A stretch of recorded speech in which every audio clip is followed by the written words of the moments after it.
Survival.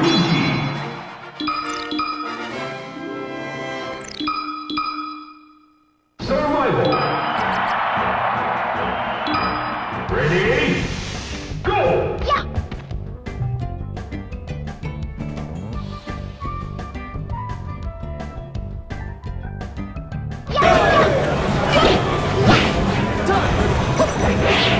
I don't know if it might be Strike, are we muted? We're good? Okay, we're good. Oh, they're starting, is it 12?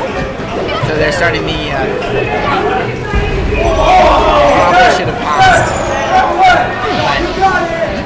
But we're here, and we're in it. So CPAC really just having his way with this Luigi player. This is not a matchup, I don't think. How is he a Mario fan if he's a Luigi player?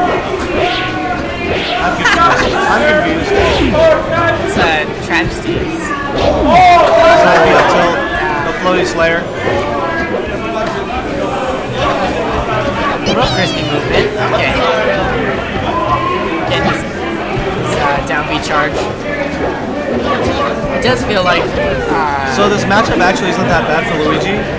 He just needs to wait for Mark to swing and then he can wave dash in. He combos Mark really well actually. The problem is edge guarding. Like Mark can edge guard the mess out of Luigi. That is not with down tilt and down air, it's brutal. Actually, that's the side B on. Tournament winner. Wow, edge cancel. That was so sick.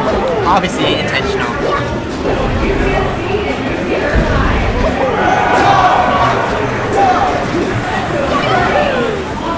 It's dangerous. Nice down air shield. If other players at high percent down air shield is actually super safe. It does feel like Mario fan is kind of throwing out just random hitboxes. Yeah. Unfortunately, Mark's hitboxes are better.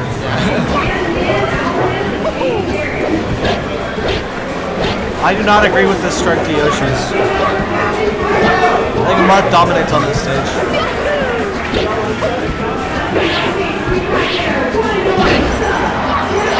Mark can actually short hop up air at the top platform. It's pretty stupid. Pretty broken. And the mess juggle out of it. It's kind of looking similar to the first crew battle. The first crew battle, but this time CPAC. I don't think that's the same kind of player. Hopefully you have Smash. Thundercats. It's also really hard for Mark to deal with down B from Luigi. Tournament winner. CPAC, another day at the office.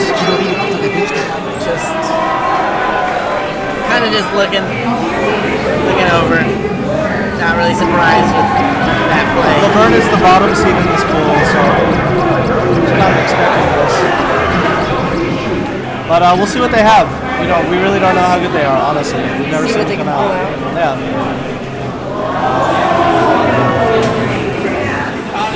Getting a little distracted by the League of Legends ARAM that's going on behind us. There's a lot going on behind us. Beautiful venue, esports arena today. Yeah. Shout outs. Orange County. OC. The OC. Oranges. Very fitting for Lee. Falco Martins. So, I think this is actually one of the true 50-50s left in the game. I think Falco Mark was so even. Falco gets to take Mark wherever he wants. Oh wait, no, you guys do unban. Where then? Where are the top choices? Well, Mark's gonna ban Dreamland. One ban. Mark's gonna ban Dreamland instantly. Mark bans Dreamland against literally everyone in every matchup except for maybe Falcon. He might ban FD instead, but it's hard to say. Oh, Falcon. Falcon Mars on Falcon bodies you on Yoshi. On Stadium, FD, and Dreamland.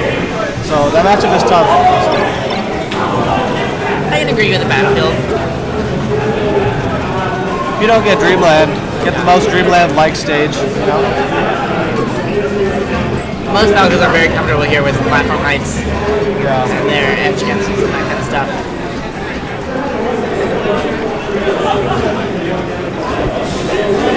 I don't think it's UNLV. Is this a UNLV? That's the University of Nevada, Las Vegas. No. University of Laverne. That's why it's ULV. ULV, yes. Yeah, so they said but I think the thing says UNLV, I think. I might be blind, that's why I got these glasses. I can't see.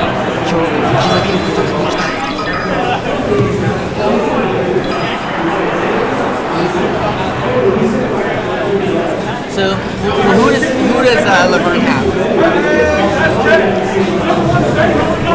Their roster is. So Laverne has Louis.exe, Ruby Chan, Haunted, and Grady Fox. Can you mistake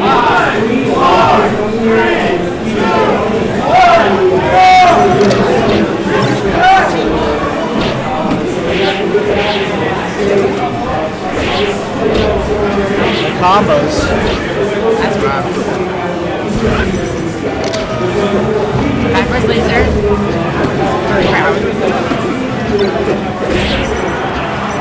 First S smash miss. And with the second one. U of Laverne. UC Los Angeles. All those phrases sound good on the time. Oh, okay. Closer. Good. Okay, that's better.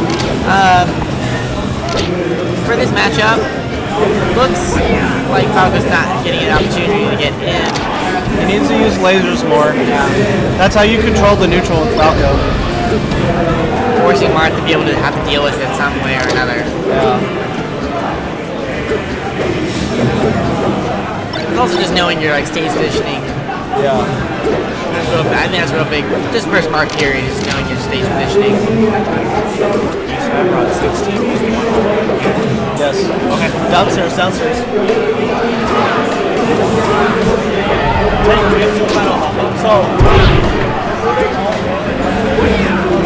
6 TVs. Okay. We'll take all the setups we can get.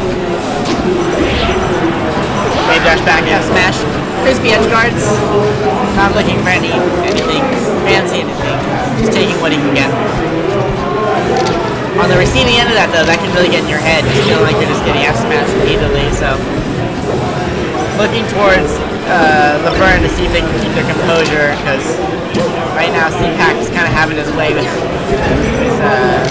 Laverne. UCLA seems to be like the team of taking a train and running it.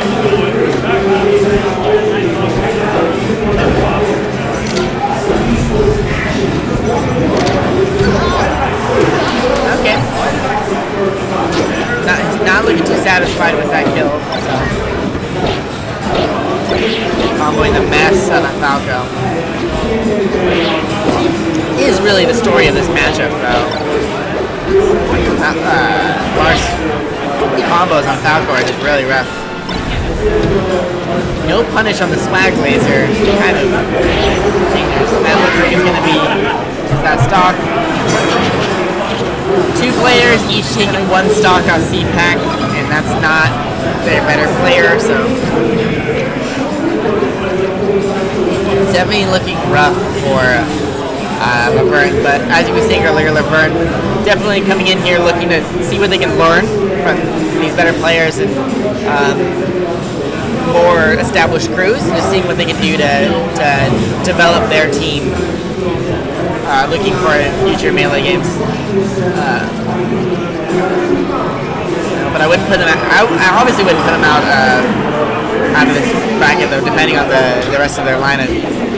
Teams that spend less time in the spotlight also have the the benefit of not having people know who their players are. So you can have like secret players in your back pocket, but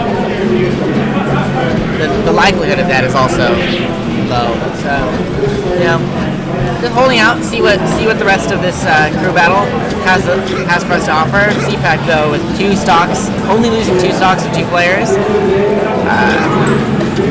Definitely not looking in Laverne's favor right now.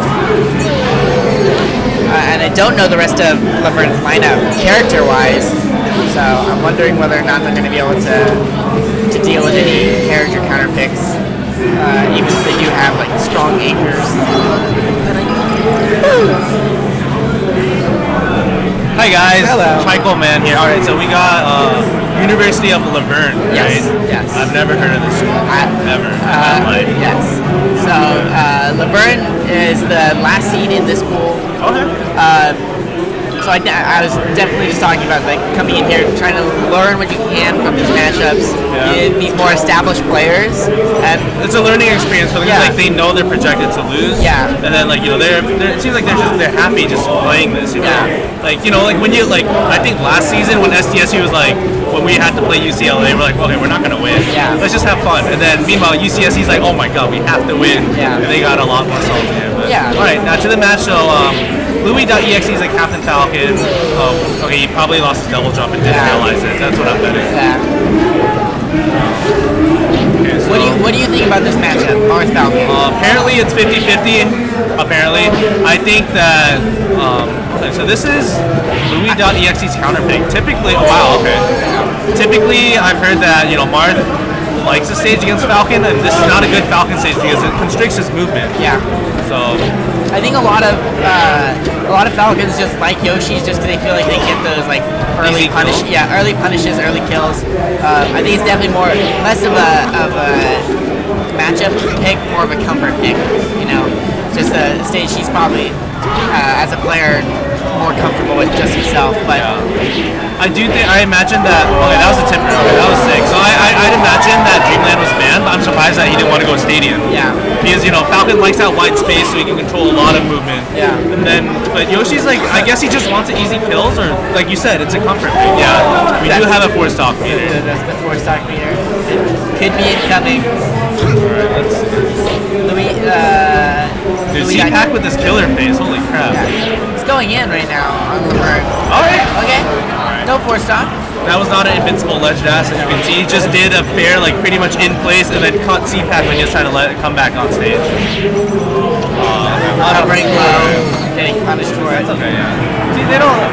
Each of Laverne's players so far have taken 1 stock off CPAC, but CPAC's a solid player. yeah. And right now, like I was saying earlier, it's definitely looking tough for Laverne. But at this point, you're looking to just learning and having fun. Yeah, learn, improve. Also just seeing other teams play and like the way they work around their strengths and weaknesses. I agree. Better develop you as a team. So okay. So I don't know who this next player is. I think we're going to get the tag soon, but that leaves. This is they have 2 players left, including him, or is this their last player? I think they have 2 players left. Okay. I was actually playing him earlier. This player? Yeah, this player. He's okay. He's pretty solid. Okay. Yeah. Sheik. Okay, so Sheik's typically at the mid and lower levels. It's positive for Sheik, but apparently when it gets higher, PPMD and Plum are like, oh, dude, Marth wins. Absolutely. Yeah. So I just feel like it scales with skill level, right? Because Sheik does punish Marth off openings a lot easier than Marth does on Sheik. But I believe, when the players get better, Marth abuses that disjointed hitbox, and Marth just abuses Sheik's recovery a lot better. Yeah. So Sheik's recovery isn't that good. She just has a bag of tricks. But it's easy to count. If you know each one, then you just have to know where she wants to go. Cover all the options one by one. Just cover them. Yeah. But I definitely was noticing his Sheik play earlier. It seems like he's his tech skills definitely. CPAC? No, not CPAC. The Sheik player. The Sheik player. I would say it's spot. He'll have moments where his tech skills really crispy. And then sometimes it's just like. And then sometimes he'll just. Yeah, you don't know what's going on. Air dodge off the platform and kind of makes him Yeah. And in crew battles, that can be really dangerous. Yeah. So So I'd imagine that University of Laverne, they don't have a lot of experience with, maybe they have tournaments within their own collegiate region, but they haven't gone out. At least I've never heard of any of these players. I've never heard of the college. Yeah. So this will be good. They'll cave under the pressure. Hopefully UCLA trash talk isn't. It's all for fun. That's the thing. So I think they only get serious when it's a close match, but usually it's just we all know it's for fun. Yeah. It's for crew battle. Everyone's just having a fun time, So their first time being exposed to trash talk, the tournament pressure, lots of people watch it. Okay, so note on myself, I'm actually from Northern California, and being here right now, these are definitely SoCal players. SoCal West Coast players. They're loud, like the flashy movement, flashy play. Yeah. It's definitely can get your a lot of technical heavy, lots of trash talk. Everyone's more, of course NorCal's enthusiastic, but they do it in a more subtle It's a little bit more refined, a little bit more like subtle. Because over here it's just in your face. Yeah, it's just like, oh man. And if you're not used to it, it can definitely. Yeah, it puts everyone's on tilt a lot. All right, so Ed winning. Oh wow, okay. So CPAC gets a pretty nasty combo on Ed winning. That wasn't a tipper, so I just think that was just poor DI. That seemed like poor DI to me. Alright, so let's see. Up tilt, he should have known that he DI'd away though. He probably might have meant to F tilt, I'm not sure. But even at that percent, I don't think F tilt's that great. You want to go for the regrab usually. As far as I know, UCLA doesn't have that many Sheiks, unless if you count Kobayashi's Sheik. We know Kobayashi is a very good ice timers player. Okay, so sour spot down here. Okay. So Ed winning doesn't go for the ledge quick enough. So that's just simple as it is. Look at the player cam not looking satisfied right now. Yeah, I think he's just gaming under the pressure on tilt. CPAC moves pretty fast. That's the thing. He's one of those faster Marts that just move around. He just tries to, take your space. And just tries to get hard reads as well. He's not the Mart that just waits around. He waits by moving. That's the thing. That's how I think Marts should be played. Because you move, you take space and you threaten them. Oh, he didn't fast fall after he wave dashed back. So that could have been one more stock. Rising Nair, I disagree with that. There's no reason why Mark would go anywhere near that stage, right, or near the ledge. So I think CPAC trying to fish for a gimp, missed the down tilt. These are all just a lot of tech clubs, which I feel are from pressure. Yeah. Right. Also, you said that he had inconsistencies when he wasn't under pressure. Yeah. And it's just like there, some small tech errors, but critical tech errors. Yeah. is the problem. I mean, they cost him force comps. Yeah. They were just small mistakes. Okay, so he gets back on. Gonna teleport? Nah, you can't. Alright. That's why he looks disappointed. That's the force stock. Yeah. And I think you can actually see the difference right now between the two teams because the team that was playing UCLA before at Fullerton was in a similar position where they were down 12 stocks to UCLA. So they descended all their bad players first, or worse. I'm sorry. Yeah, but you can see the mentality difference where Fullerton didn't seem like they were out. They had a game plan. They went in. They knew what was going on. And they stuck in it. With Laverne, however, you see these players, they're kind of frowning, they're upset, just letting the mentality of a crew battle, because the pressure of a crew battle is different than tournament. It's different than singles. It's totally different monster. When I feel like when I lose in singles, I let myself down. When I lose in crews, I let down 5 other people. Yeah. Or I let down my school. You let down yourself, your crew, your school, whatever it is, your mother, Okay, but like we said, Fullerton, they had a game plan. They knew that their two anchor players, Koopa Troopa and Psycho Midget, they knew that they were gonna do it. Yeah. I guess the thing they weren't expecting was Toastbed to take out 13 stocks. Yeah. Toastbed went off really hard, because I recognize the names of the Fullerton players. They're not I know the names. If you know their names, they can't be bad. Yeah. But Toastbed just went off. They're solid players, so you wouldn't expect that much of a.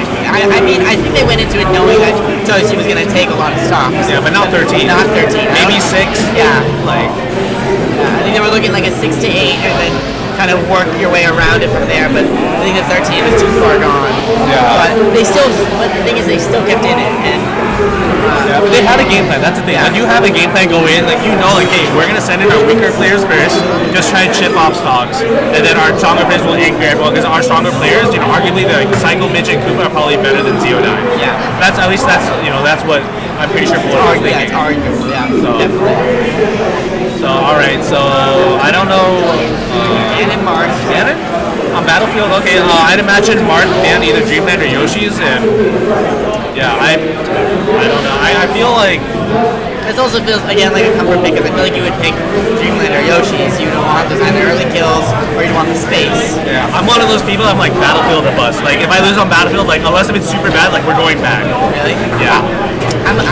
Every time someone asks me to Strike the Battlefield? You say, no, we're gonna cut it. Yeah, Hey, do you strike Battlefield? I strike Battlefield. I don't. You're one of those players. I don't like you. So the reason I do that is I'm an Ices and I can't recover. Yes, on this stage. because I know how ICs work because the top platform you can't full hop up air on that platform. Yeah. So it's rough. So it's either gonna be usually Yoshi's. Yeah. Usually Yoshi's because then they don't want to strike Dreamland. They don't want the fox to run away. Even though Yoshi's is I guess technically a little bad for ICs because one shine sends them away straight to ledge, and Nana always goes for Randall. But, See, that's the real killer piece for Ices. Is the Randall AI will just take Nana and magnet Nana, and it's not fun. all right, well, irrelevant. Yeah. Now it's back to the Back match. to the Okay, so Ganondorf probably just wants get solid hits, and if Ganon's ledge dashes are good, then he can punish Marth when Marth tries to recover on stage. Kind of a risky recovery there. I bet you he expected to grab ledge. Yeah. The one before this one. All right. Okay. So that was the thing about Ganon and Captain Falcon. When they down B, if their trajectory sends them close to the ledge, you can just go out and meet them. Yeah. Right. So that's what CPAC did. He just waited. He knew that Ganon was going to down B. Ganon didn't need to down B because he could have reached the stage, but he knew where he was going to down B. Went out, met him with the fair.